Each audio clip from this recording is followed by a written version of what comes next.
Absolutely. So, recording in progress. I need to be politically correct now. Okay. Thank you all for being here. It's awesome to have this meeting with you. I'm here with Rachel. You want to introduce yourself? Oh, I'm a fourth year pharmacy student. I'm here on rotation up in Barrie with the two community pharmacies he has here. Thank you. So Rachel did a lot of the research, a lot of the work, and I'm sure you guys have had days where you have all these plans, for the children you're with, and the day just starts off and nothing works out quite the way you planned. So yesterday morning, my staff pharmacist, who's actually been on vacation for 5 weeks, tested positive for COVID. So we were supposed to be doing this somewhere else, but I'm actually at the store, and we're kind of, if I have to step out, please forgive me, but these are the times, and hopefully it's a quiet, next little while, and we really have some productive discussion. We want to thank you for what you guys do every day, how big your hearts are, and how accepting. I can't imagine a more challenging role. We've worked with our share of foster parents over the years, and they just don't stop loving, and sometimes it's extremely challenging. So big kudos to all of you, and for your attention to them, and it's a lifelong pursuit, right? So thank you for what you do. And if you weren't there, our societies would be definitely worse and not better. So thank you. Okay, so is my screen, let me just see. I can make you co-host here. 1 second. Yeah, sure. Okay, you're good. All right, yeah.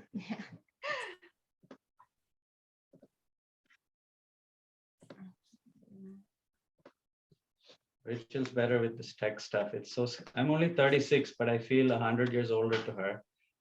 And she's only 6 years younger to me. But technology moves fast. Yeah. Just gotta get it in here. So really what, as you said, this is an open forum. It's an organic group here.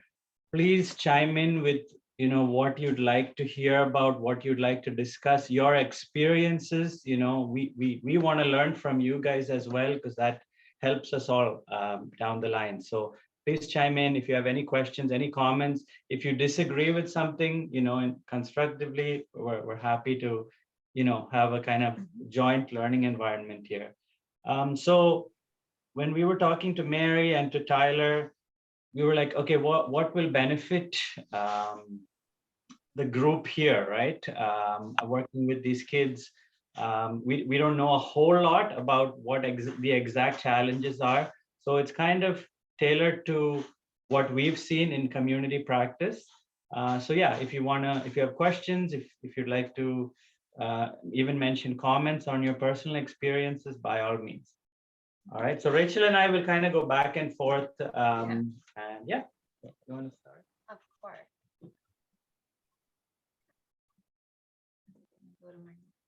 There we go. So just as a kind of overview of what the general topics that we were thinking about while we were making the presentation, just going over some common prescription medications that are seen within children and teens, and then as well as some illicit substances and common ones that are seen and used with children and teens. And then I have a couple slides on cannabis and alcohol, and then I have a brief slide just on interactions between anything that was discussed. So to quickly jump into some common prescription medications, this was from Stats Canada, and with all kids and teens, the four most common groups of medications used are medications for asthma, antibiotics, medications as a whole that are used for ADHD, and then lastly, topical medications, which can be used for like eczema or rashes. If I can just interject, very, I know there's a big group here, but does anyone kind of want to chime in on what medications they're dealing with, with the kids? Are those the meds? Anything outside of that? just to get an idea so we can kind of tailor it as we go. Santhosh, it's Connie. I just have a quick question. Yeah. With respect to the slide, you had some sort of percentages there. What do the percentages represent? So the percentages, so the Stats Canada, so it was actually a survey that was done and over 3 years. And this was the percentages of respondents who said, I am taking or have been taking medications for this. And they look fairly small, but that's because it's like, yeah, they do look fairly small, but that's because it includes absolutely everything. So it also includes any kind of cancer treatments or any over-the-counter medications. And so they seem like small, but it's 6% of all of the respondents that they had were taking medications for asthma. And were the respondents all age groups? Yes, so this slide is for all age groups. And then my next slide, I have it broken down for the most common for the age group. So from like 3 to 5 years, it's more common to see medications for respiratory, so like asthma medications or any other kind of lung infections themselves, and then topical agents. So eczema and dermatitis are very common in those age groups. And then starting around like age 6, so school year ages, there starts to be an increase in use of medications for calm and staying focused in class and activities, as well as still seeing the medications for infections and lung conditions. Okay. And then when you go up to the teenagers, that's when you start to see a huge spike in birth control, hormonal contraceptives, as well as all the medications that have been seen up to. And then you start to see medications for a lot more mental health conditions. So that's where you'll see the antidepressant group come in.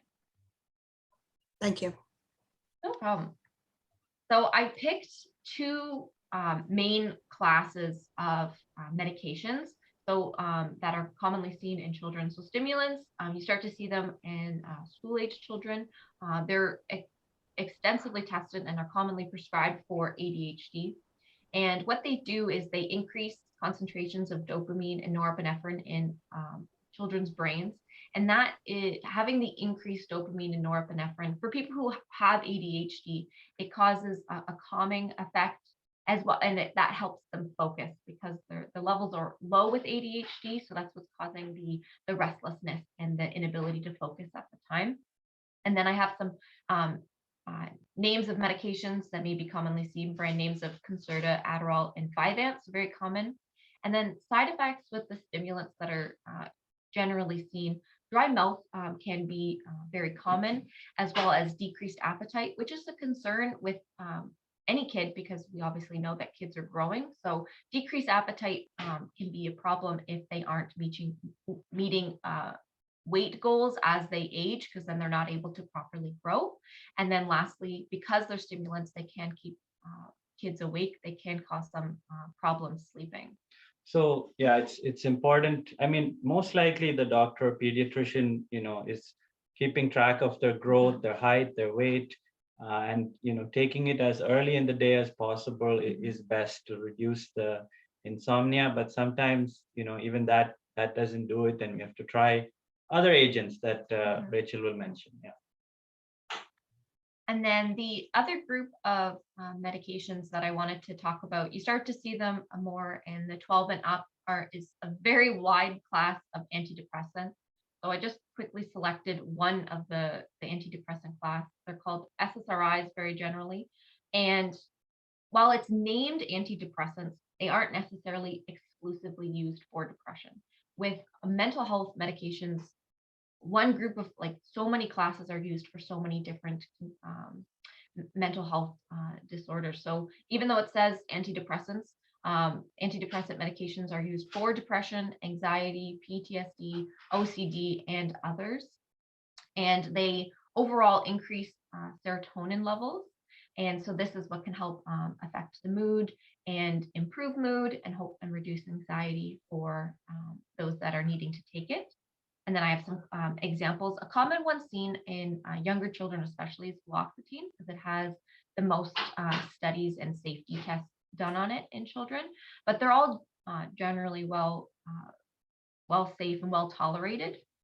But with starting a new medication or with increasing to higher doses, they can cause some abdominal pain, can have a little bit of nausea and potentially restlessness. And we're the first to say here that this neurobiochemical theory of, oh, this hormone is low in the brain, take this pill, increase it, and it's all going to be okay. That is not true. We don't believe that for a second. We know we're so complicated, our upbringing, our life experiences, any trauma we've experienced, all of that, and the support systems around us, our ability to cope, all of that plays into this mental health realm, not just for the kids, but even for us as adults, or in the roles we have through life. So this is just there as a help, right? It's a sidekick in hopefully an arsenal of tools that we can use, whether it's counseling or therapy or exercise, support groups, sleep hygiene, right? So we're just kind of like, she'll always tell me, we're going to talk for like 5 hours if you mention everything you want to say, but we're zoning in on the meds since we're from a pharmacy background. But we appreciate that, that this isn't a miracle solution, but it hopefully helps. It takes the edge off. Yeah. Just have one quick question. I put it in the chat. Sure. How long till a child takes the meds before it starts to actually work for them? Is there a time frame? That's a great question.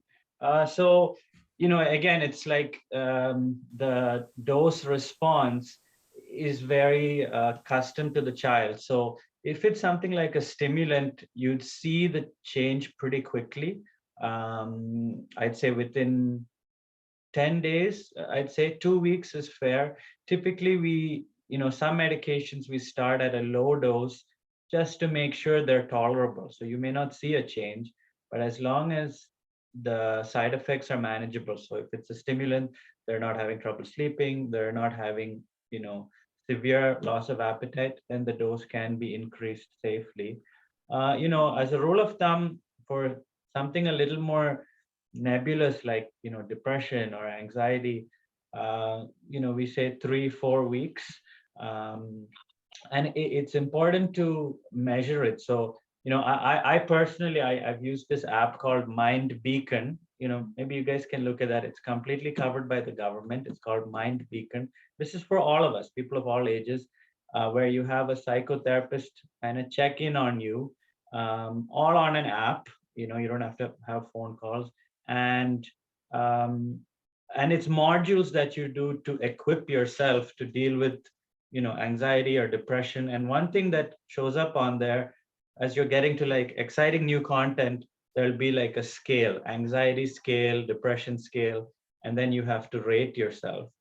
And it seems so like boring because you're like, oh, I keep doing the scale. But as you go through the program, you'll see your scores change. So, when we say 4 weeks, it would be great if, you use that scale, which takes less than a minute. It's like 5 or 6 questions. And that's a great way to measure your child's progress, because they may still say, oh, I don't feel good. No, I don't feel better. But then if you're going off the criteria, it's like, actually, you do feel, you are performing better, even though you may not feel better in that moment. But short answer to that is, yeah, I'd say a 3 to 4 weeks. Would you agree? Yeah. To see some improvement? And the mood, especially for depression and anxiety, the mood tends to be one of the later ones. So you usually start to see with some depression and anxiety, there can be eating changes, either increased or decreased with either depression or anxiety, for example. And those tend to change first, and then sleeping may change. They may be sleeping better. They may feel more rested. And then the mood tends to be one of the last things that the child or the person feels when they are starting an antidepressant. Yeah, that's an excellent point. So it's called behavioral activation. I mean, that's one of the things it mentions. So if you're able to do good behaviors, the mood will follow. If you're able to get them to sleep, if you're able to get them to eat regularly, if you're able to get them to do some sort of physical activity, which I know some of you are like, yeah, okay, not easy to do. But, if you're like, oh, they're still, their mood is still so depressed, but if those behaviors are there, you're well on your way to some success. How about a child that's using something like Ativan as a PRN? Like how soon would that work? Oh, if it is, so again, if it is to relieve anxiety, to relieve a panic attack, it'll work very quickly within 1 hour, 2 hours. There's this sublingual form as well under the tongue. And any under the tongue formulation works faster because it's not going through the stomach, getting broken down, then into the brain. It's going from the tongue, blood supply, right to the brain. So very quickly. So Okay. great question. But again, that's more like a tranquilizer, it's just putting out the fire, and our goal here is to prevent the fire, right? So, but yeah, those meds, they're breakthrough, excellent at calming. And that's one of the reasons we see something like Ativan being abused, because it's an easy fix in the moment. And, people like to be in that calm state because they don't want to be uncomfortable. That's the thing, right? We all want to avoid pain. And sometimes we're not equipped to or strong enough to use the right methods. And that's what leads us into all these behaviors. Yeah. Any other questions on these? Someone, I see a chat. I just want to make sure I'm not ignoring somebody. Okay. All right. So, and then I also wanted to quickly, a survey, again, that was done between age 14 and 19, but I've also seen the numbers from other surveys up to 28% of school-age children who have taken a prescription medication that is for non-medical purposes. And there's a huge variety of different reasons as to why any person or kid would be trying prescription medications. And the two big groups that are of kind of biggest concern are pain relievers, that includes the opioids, and sedatives, which does include benzodiazepines and Ativan or lorazepam, as was quickly mentioned. And those are of concern because they can have very addictive properties, which can lead to a bad cycle of substance use and abuse. So as a quick little highlight of thoughts that we came up with, of concern, if misusing of a prescription is of concern, as always, lock away prescriptions and make sure that they are, you don't have to necessarily lock them away, but kind of have them in a safe place. But then also potentially consider blister packaging. So blister packages, I don't know if you've all seen them, but they're kind of pre-made packets that are sometimes labeled Monday through Friday and then different times of the day. So it's also a good idea for some teenagers who are trying to take more active role in their prescriptions. Oh, thank you. So this is like a blister pack here. So it has the day of the week and also the time at which they would take it. So it's a good cue to know if a prescription is being used, because it's dispensed exactly for a week. And so you can count and see exactly what it is, but also just as a general quick reflection of whether or not they've taken or given their medications today. And then lastly, having and knowing about naloxone kits. We do have some here, and I have a couple pictures and more talk about it later, but it's an antidote for opioid overdoses, which can be of concern. So yeah, so coming back to the blister packs, some of you may be wondering, is it more expensive for a pharmacy to do it? So if you're covered and if the child is covered under the government or through Children's Aid, typically it's not any more expensive. I mean, typically that's the norm. So you could get a month at a time packaged or 2 weeks at a time, especially if there's constant changes in meds and you have 6 different bottles going. This is where you really need to leverage your pharmacy. That's why they're there. Every 2 weeks, they'll document the changes, take pills out if needed, check up. That's what we do in practice. And some of the, especially foster parents, find it helpful because you guys have such huge buckets to carry, and so if we can ease the load, then that's a success. And even if you're on medications that may potentially be misused, even you could use a blister pack to protect it and to make sure, oh, does that, because if it's in a bottle, it's hard to say if 10 pills have been taken out, especially if you're not taking exactly as prescribed. If on the pharmacy end, as long as the refill is not early, we wouldn't question it. And so there's the situation where you may take the pill 5 days out of a week, someone else may be taking 2 out. And so when you come for a refill, it looks like it's right on time, right? So just something to watch for.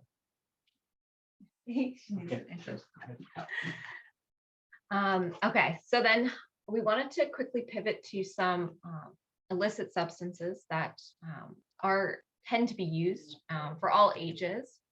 But one of the kind of the reason why we wanted to talk about this is kind of a scary stat that we found was that 60% of anybody who uses illicit drugs are actually kids.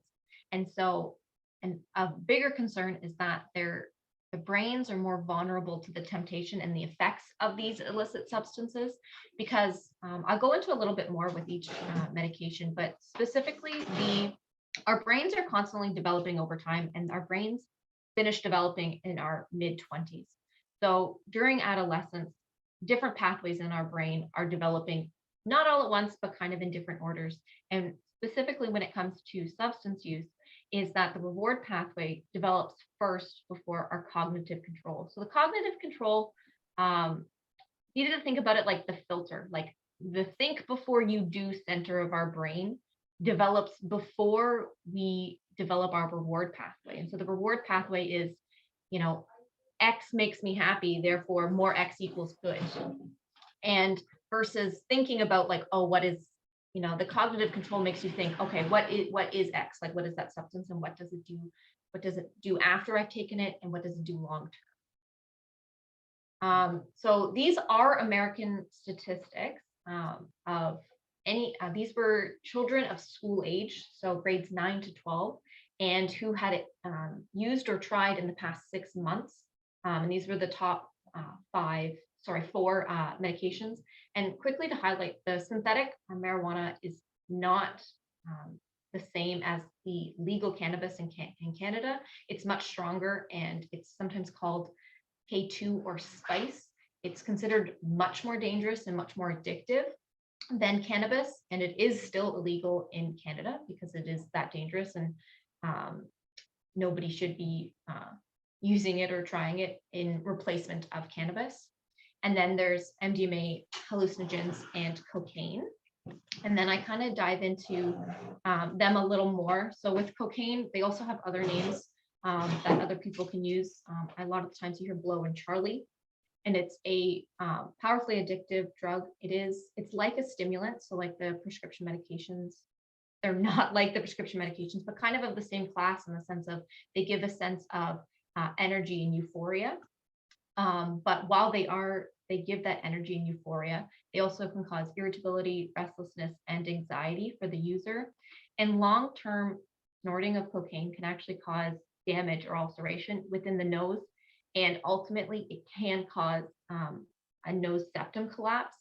And then you essentially lose inability to breathe through your nose, usually through one of your nostrils. And it is permanent, and it usually ends up causing deformities as well. And death can occur from cocaine use and abuse. So one thing I just want to mention to just kind of help us be compassionate, but not enabling is, as she mentioned, cocaine is a stimulant. And we said earlier, stimulants help you feel calm if you have attention deficit, and such behaviors. And so, many individuals who use cocaine, they're not, they're chasing that state of being calm, right? So that's just something to keep in mind. Again, I'm not saying we should say, oh, go ahead and use more cocaine, but just having that empathy.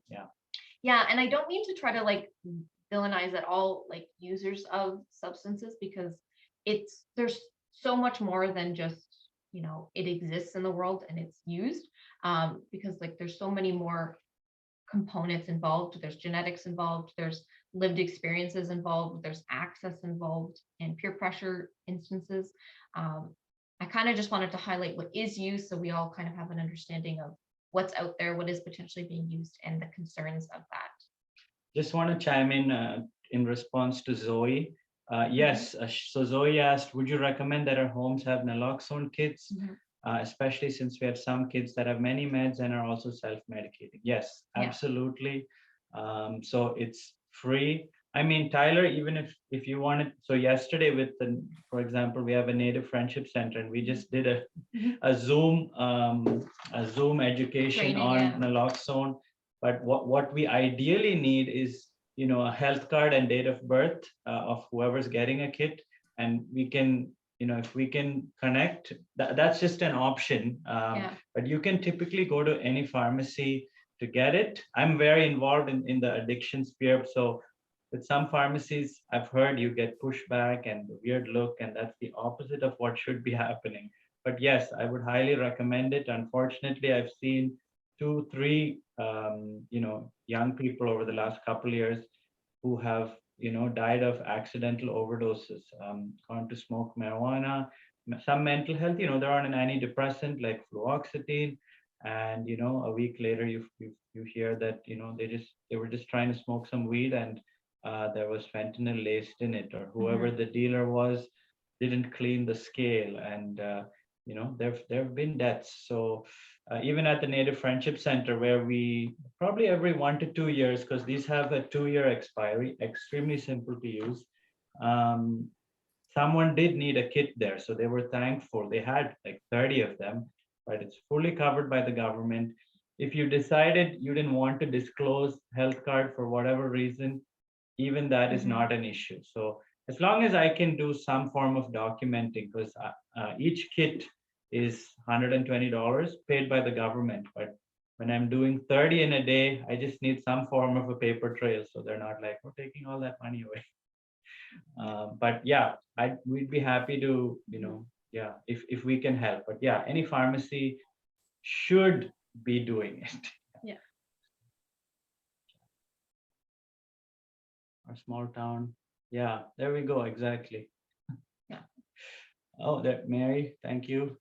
So yes, Tyler, if I can help you, we can touch base on that. How to get you the naloxone kits, not a problem. For sure. Yeah, I think it's good to have, just in case, right? So we can talk about that stuff. That's great. No, that's all good. Okay, so the next one I have was MDMA or ecstasy, also known as Molly. And I wanted to highlight all 3 of those names because a lot of the surveys kind of always use a range with MDMA. And that's because the kids who are responding to the surveys don't actually know what they're taking. They're kind of just, they just take some party pill. And then after some discussion, they find out it's actually been MDMA that they take at party pills. And MDMA or ecstasy, it's an hallucinogenic as well as a stimulant-like property. So again, that euphoria, that sense of calm for those potentially. It increases heart rate and blood pressure, and that is a specific problem for especially children with heart conditions, that it can unbeknownst worsen some symptoms they have.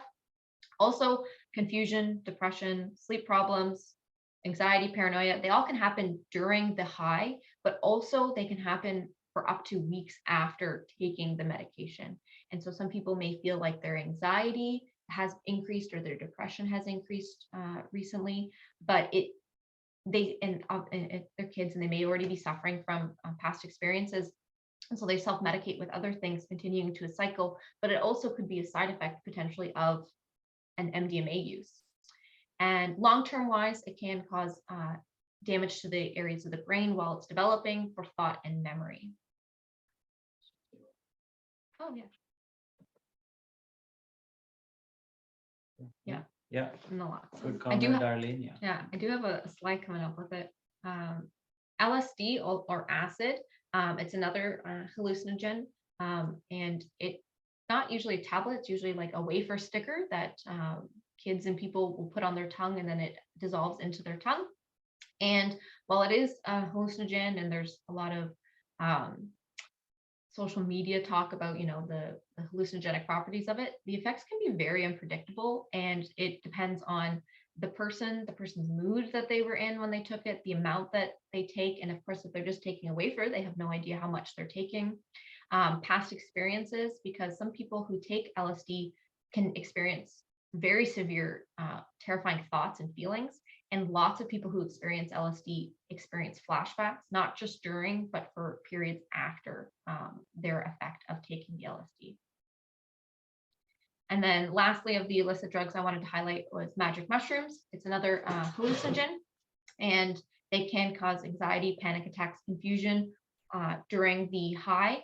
But then after, users tend to feel very tired, depressed, lethargic for a few days after the trip, which again can perpetuate a cycle of, I don't feel well, I feel more depressed than usual, and then potentially self-medicating with other things.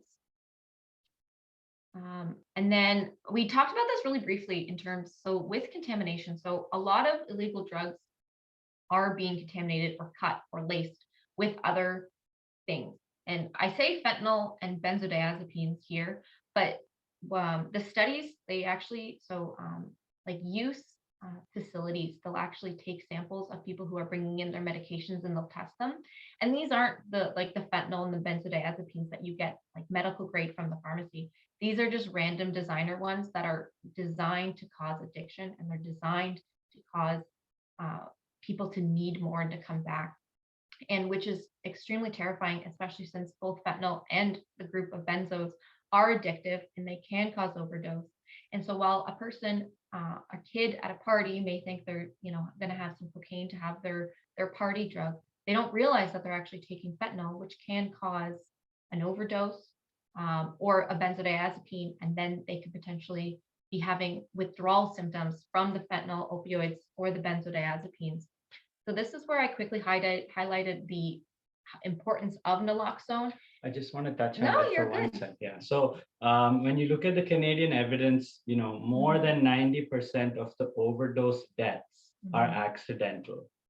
And more than 85% of those deaths involve fentanyl. Yeah. And so when you look at all the other opiates, sometimes I might get in trouble for this, but the drug companies or the makers of the antidotes will say, oh, even if you take Tylenol 3 and too much of it, you're going to go into an overdose.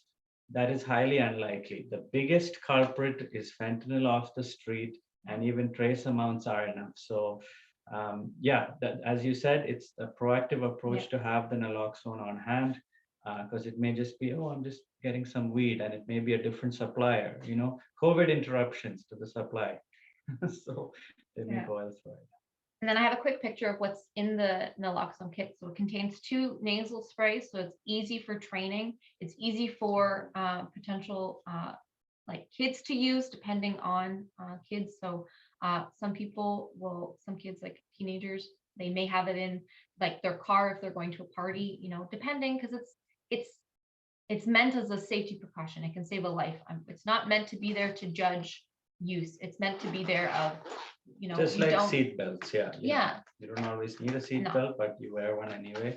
So I'll do a very brief training. I mean, people need the kits. So it just comes in a wrapper like that. You just peel down, you get that. Always a 911 call if you suspect an overdose, and then put it into the nose, push, and then that's it. You don't need to push the nose a certain way. You just put it into the nostril and push. 2 minutes later, if they're not coming out of it, you can use the second one that also comes in the kit. And you wait for EMS. It's recommended you have even 2 kits on hand, because sometimes the overdose is so strong that 2 sprays alone won't do it. You may need 4. Of course. Is it true? It depends.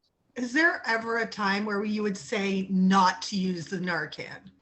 Like if the person's exhibiting anything that would be dangerous for you to try it? Absolutely not. So there's no contraindication to using the naloxone. It will not harm them.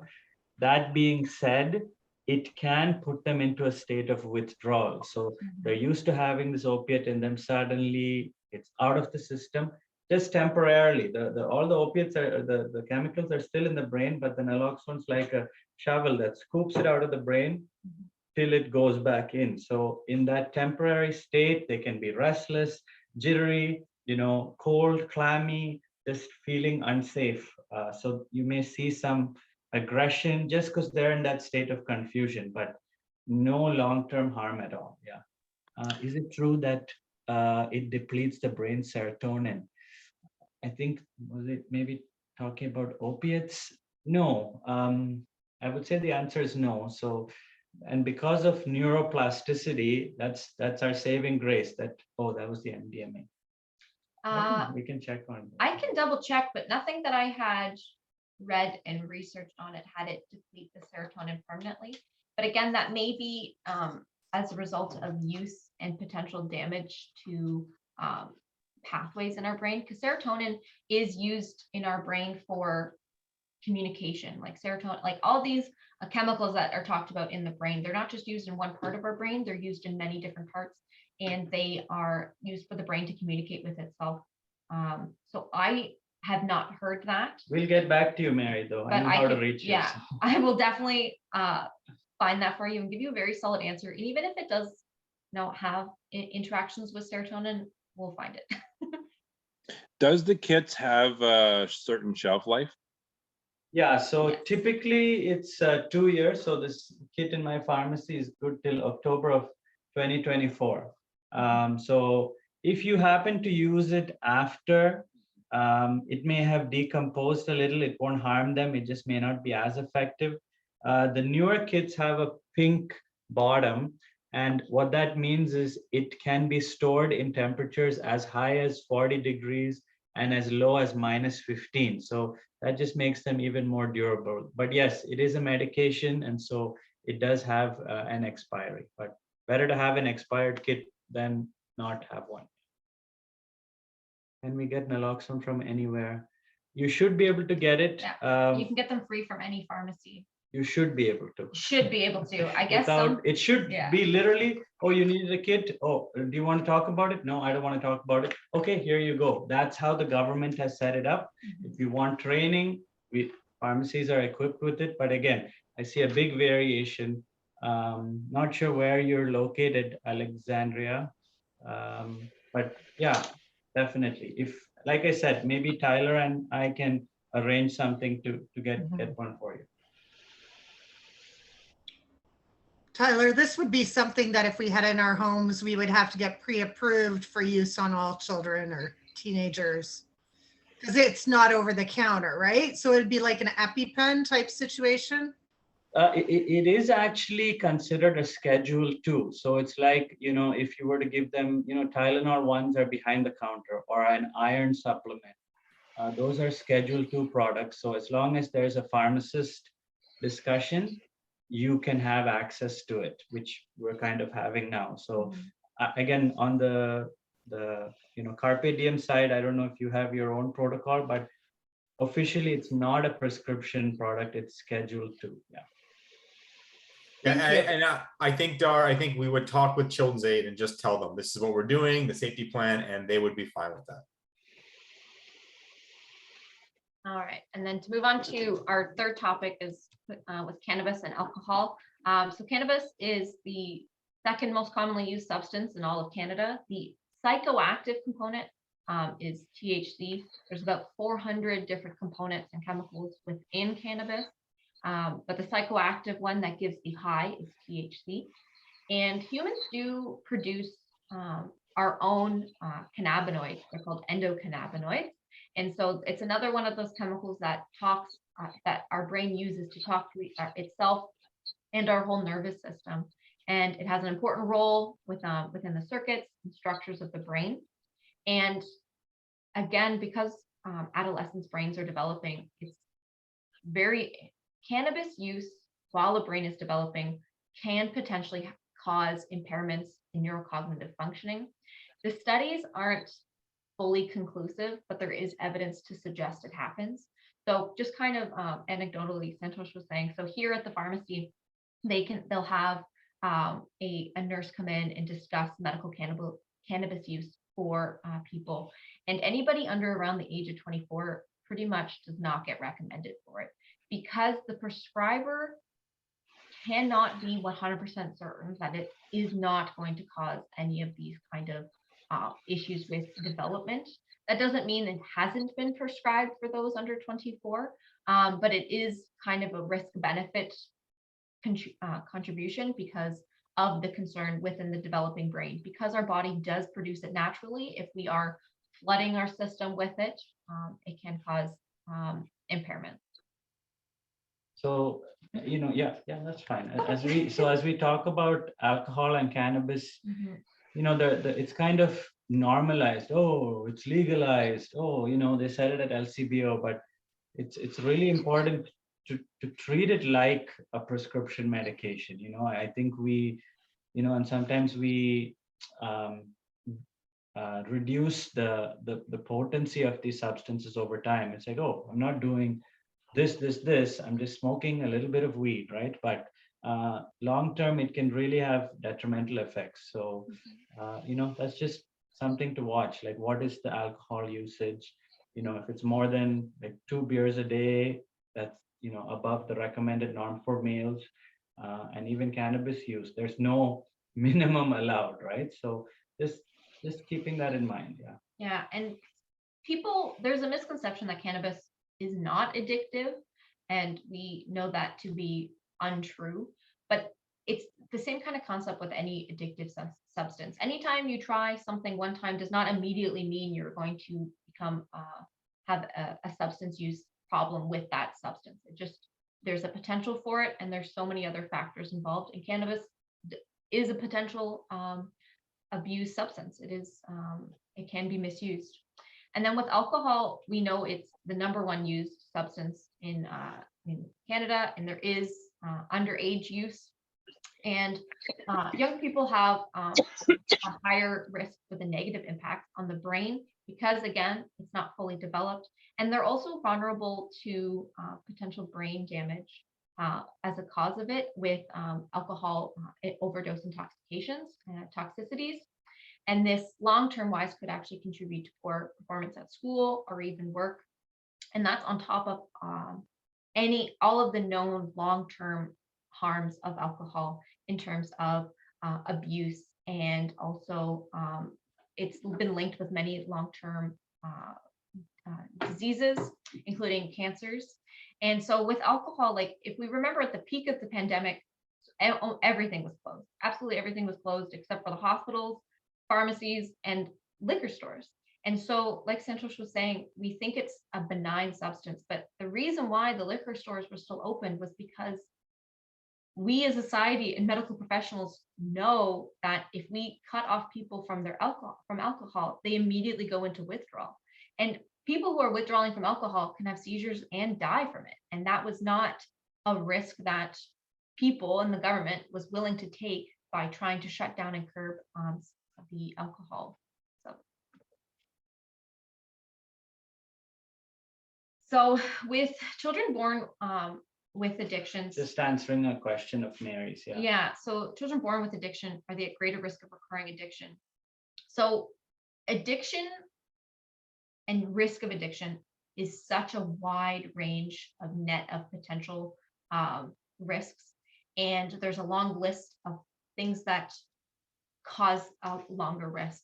So having an addiction history, your personal and familiar, is a risk factor of substance abuse. It does not mean it's a guarantee. Yeah. I I would agree and say yes. Definitely, there's a genetic predisposition, and the genes are affected by the environment, and so I would say yes. There's enough evidence to say that they are at a higher risk. They are more prone just genetically. That doesn't mean that we cannot steer them. It's just a steeper road. And then my last little slide is interactions. So the interactions I only have one slide on it just because there's so many different medications. And so it's hard to give a whole list of them. So I guess my overall blanket statement is if you are concerned about interactions, you can give us a call. I've got our phone numbers and email on the last slide. But in general, Cannabis and alcohol are kind of grouped together in the sense of combining cannabis use, alcohol use, and painkillers, opioids, or illicit substances that could potentially be laced with opioids and painkillers. I have it as a color red because it's highly not recommended. It can cause depression and breathing, and actually can lead to death. Same with cannabis use, alcohol use, and sedatives. That's the benzodiazepines, again, which are cut into illicit substances, also can cause depression in our breathing. So it can stop our breathing and cause cardiac arrest and death. Cannabis and alcohol with antidepressants, I have it as kind of like an orangey color, so it's not recommended. And that is because the combination of the two make the alcohol or cannabis more prominent. So we know that alcohol is a depressant. We know that it can cause lower motor function, lower cognitive thinking, lower reasoning. But if somebody is taking alcohol and antidepressants, all of that is elevated to a higher extent than just having the cannabis or alcohol alone. And then that's kind of a very similar thing with cannabis and alcohol and stimulants. So again, it's in a yellow color because it's not recommended, but it doesn't have the same like red flag warning that can cause like breathing issues, but it can cause cardiac problems because stimulants can raise the blood pressure, they can raise the heart rate, and so can alcohol. And so especially those with any kind of predisposition of cardiac problems, it's a problem and it's a concern. And it also can affect the person at the time, because if they feel like their blood pressure is going up, they feel their heart rate going up, it can cause potentially a panic attack and causing a detrimental cycle.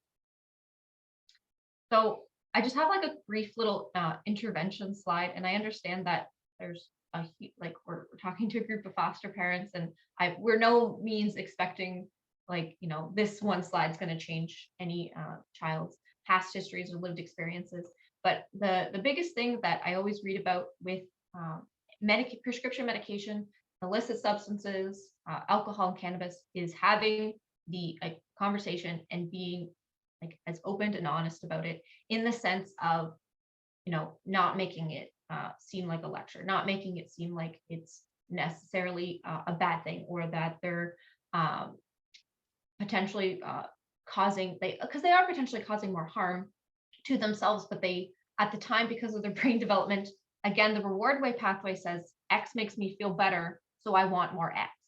And it's understanding that kind of mentality as to why they are feeling that, and potentially finding other avenues to kind of pivot, as Santhosh likes to say, kind of pivot away from, I don't know, use all the time, or the need and the feeling that could potentially lead to substance abuse. And maybe, I mean, I'd love to hear, the group here, what has worked for you, what hasn't, what has helped, what strategies do you use? I know it's an extremely trying road, enduring, very, infinite patience required, but yeah, we would love to hear the experts on the other end talk about this, and, kind of what's worked or helped in seasons, even if you want to put it in the chat. And then my last slide is just some resources. I also have MindBeacon there, but I saw that somebody had put it in the chat earlier.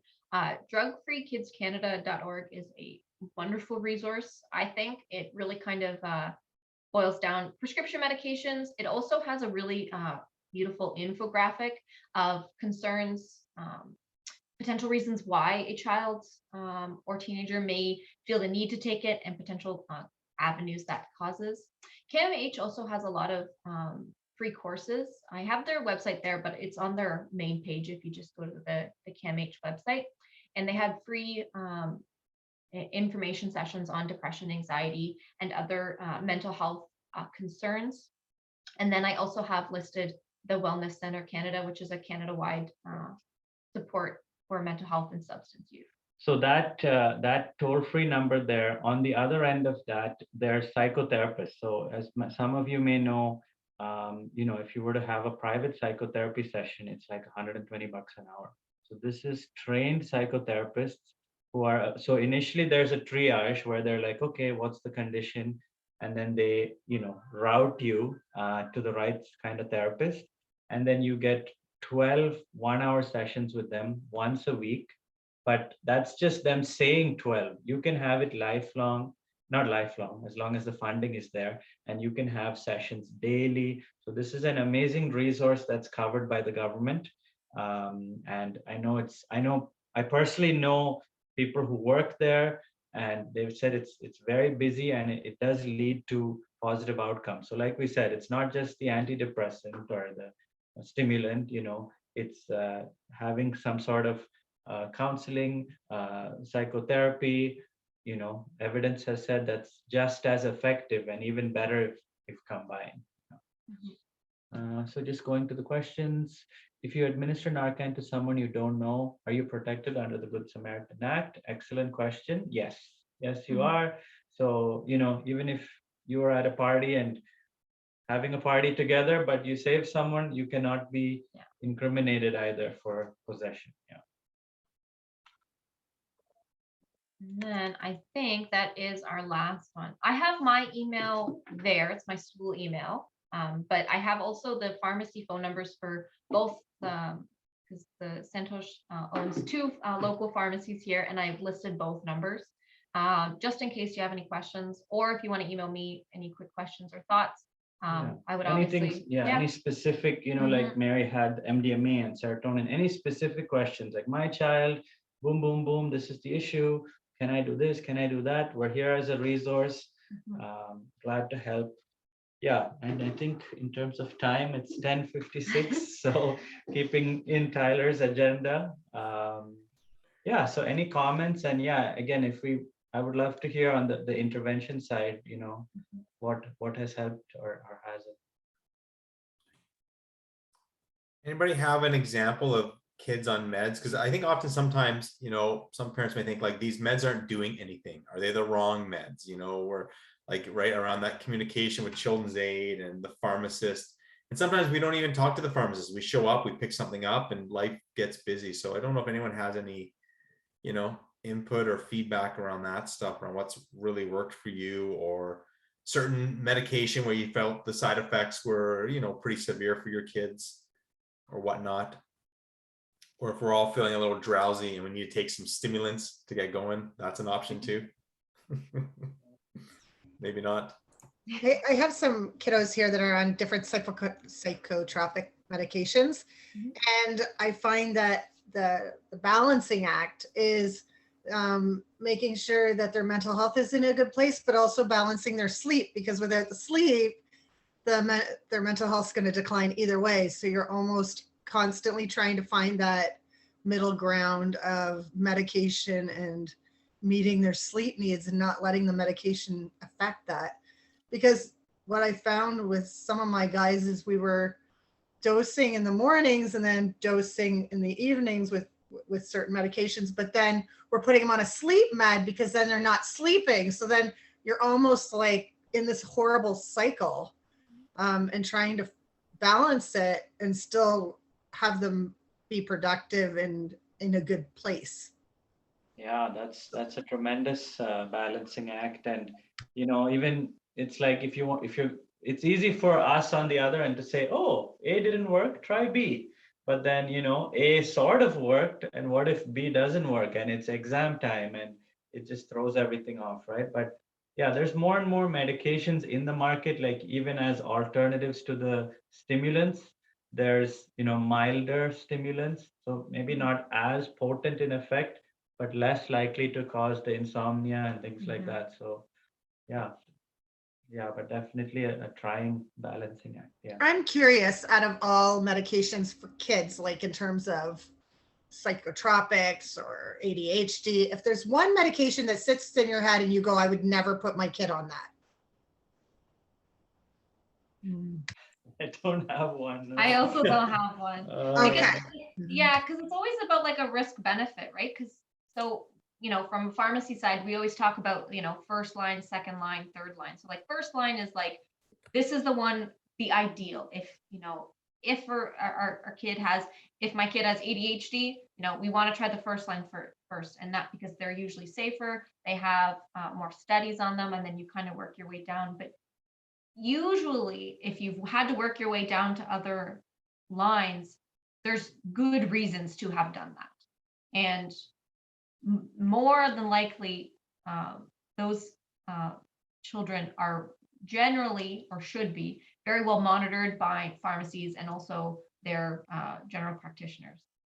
And I guess I would say, and this is very impractical, but not giving medications more weight than they deserve, which is ironic coming from a pharmacist who makes his living selling meds. But you know, the harder things to do are trying to curb their behavior, trying to get to the bottom of their, you know, trauma or the challenges they've had. That's extremely hard work, and it's extremely hard to do. And sometimes the meds just help kind of manage them, but yeah, because the meds bring with them their own kind of rabbit hole of, like you said, oh, this is keeping him up, he's focusing, and now I need something to put him to sleep. And that's why, even if we take it to the extreme, you know, we have addiction clinics at this store here, and we have people who use the cocaine to help them focus in the morning and function and enjoy, and then they use fentanyl to calm them down after the high. And then alcohol to help them sleep. Yeah. Yeah. Santosh, one of the drugs that we commonly are involved with is the drugs for ADHD. It's extremely common in foster care to have kids on these different drugs. And I know there's different kinds. Yes.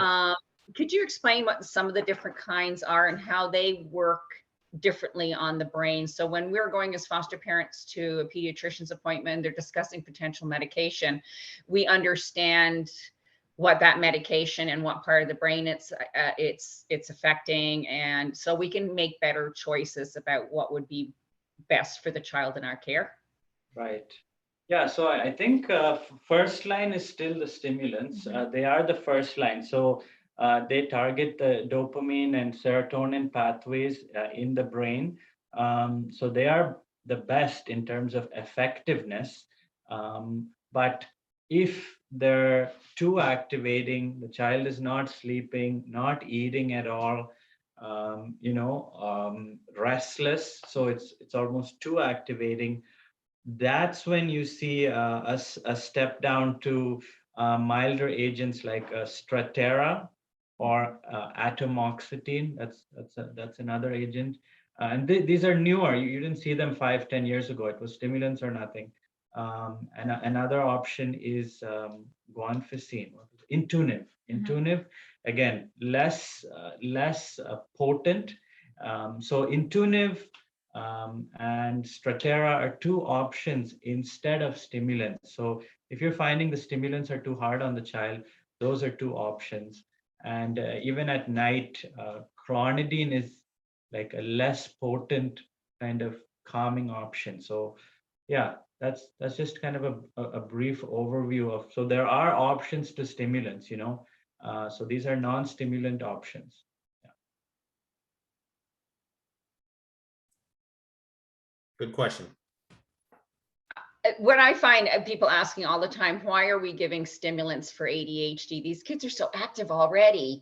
Isn't that just going to make it worse? And so how does the stimulant actually calm the child? Because for some people, they go like, that doesn't make any sense to me. Why would I be giving this child stimulants when they're overstimulated all the time anyway? Yeah. So what the stimulant helps do is funnel their focus. Because when the child is hyperactive, they're using their energy, but it's in an erratic manner. Their thoughts are racing. They have 100 thoughts at once. They do 5% of 10 different tasks instead of 80% of one task. So you can think of it as they stimulate you to focus rather than stimulate your energy. They stimulate you to focus, and that kind of allows you to zone in on the task. So, and that, I know it does seem kind of counterintuitive, and I always go back to the cocaine example, like you have ADHD and you want cocaine, stimulate you further. but it does stimulate their focus. And they're able to kind of zone in on one thing rather than being in 100 different places at once, which is how their brains are often, they're kind of skewered often in their past environment before coming into your kind of more protected environment.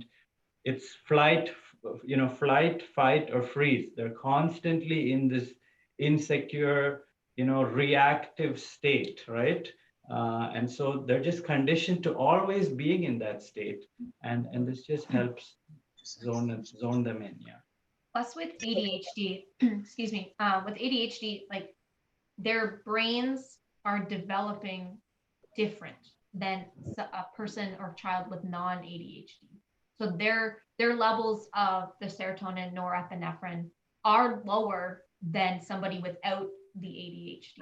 So the stimulant is kind of like a misnomer for those with ADHD, because if you were to take like a picture, wish I should have had some in my slides, but like if you take a picture of a person's brain who does not have ADHD and then a person's brain who does have ADHD, they are different in the sense of what's being activated and what levels are high and what levels are low in certain areas for the same activities. So the stimulants help balance that offset. It's not necessarily just that they're overactive, it's that their ADHD is an imbalance, and the brain is wired differently is the way that's commonly talked about. So a brain without ADHD is wired one way, and a brain with ADHD is wired another. And we are trying to help balance, calm, and let them help focus with medications. I know we've gone over, we're so sorry. No, it's great. It's great. It's good just to have some time to do some questions. Are there any other questions or, things we want to share before we say goodbye, guys? You know where to reach us. You can, Tyler, you can, especially about the naloxone stuff. I have Rachel as an amazing resource till July 8th. If anyone has questions and it takes a whole day of her time even, or I'm glad, because she needs this exposure as a pharmacist too. And please use us. Maybe Rachel wants to become a foster parent one day. Hey, Maybe. Hey, Rachel. I'm just kidding. Close to it. Yeah. Anyways, I just want to thank you guys both for doing this and preparing the slide and chatting with us. I think those kits are a great idea for us to follow up with on our end about having our homes have those, especially for some of our teens that engage in some more of that risky behavior. So that's very helpful. I know I've emailed out your contact info before. I'll send another email, guys, to everyone after this, just with all that stuff again. But thank you very much for coming and doing this. Okay. Thank you Thank for you, having Tyler. us. Thank you, everyone. Thank you, Thank Mary. you. Connected. Thank you. If anyone wants to stay on and chat, feel free. You can stay on, but you don't have to.